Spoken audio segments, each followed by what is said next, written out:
Should the Greens have to return this money? How can they accept political donations linked to fossil fuels if they don't want anyone else to, including the Australian economy, to make money from fossil fuels?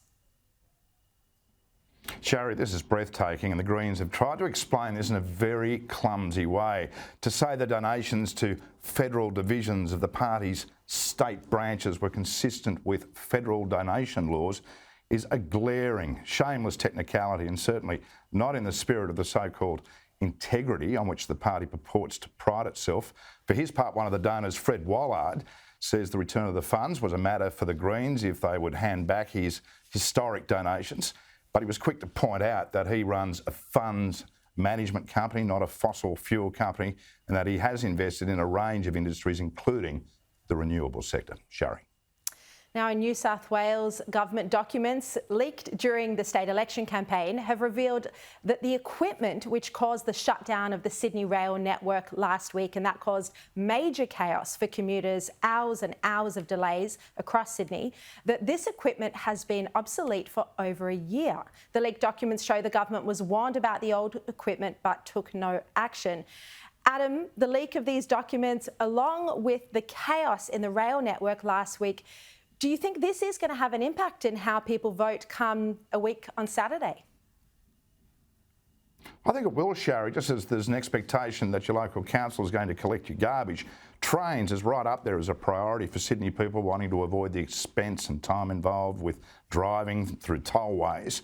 And the trains in Sydney have been a joke for far too long, and who would have thought that the former Premier Gladys Berejiklian was at one stage the Transport Minister under the O'Farrell administration. So much for a legacy.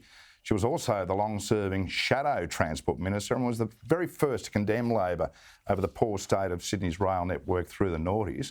And all these years later, the mid-20th century infrastructure of the Sydney rail network and its lack of compatibility with 21st century technology is coming back to haunt Dominic Perrottet. And these problems, of course, follow the debacle of the clash with the rail unions that happened on his watch.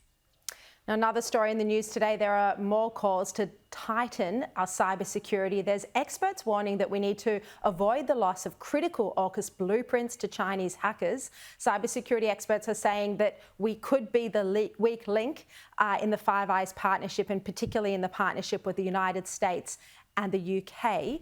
How important is this, given we now have just this morning had this historic AUKUS agreement? Well, I think the British and the Americans will be nervous about what's happened just recently here. Australians still need to be convinced our law enforcement authorities are being equipped with the appropriate levels of funding, staff and expertise to feel comfortable about life online. Every day it seems we're hearing of increasingly sophisticated scams breaching our privacy and emptying bank accounts.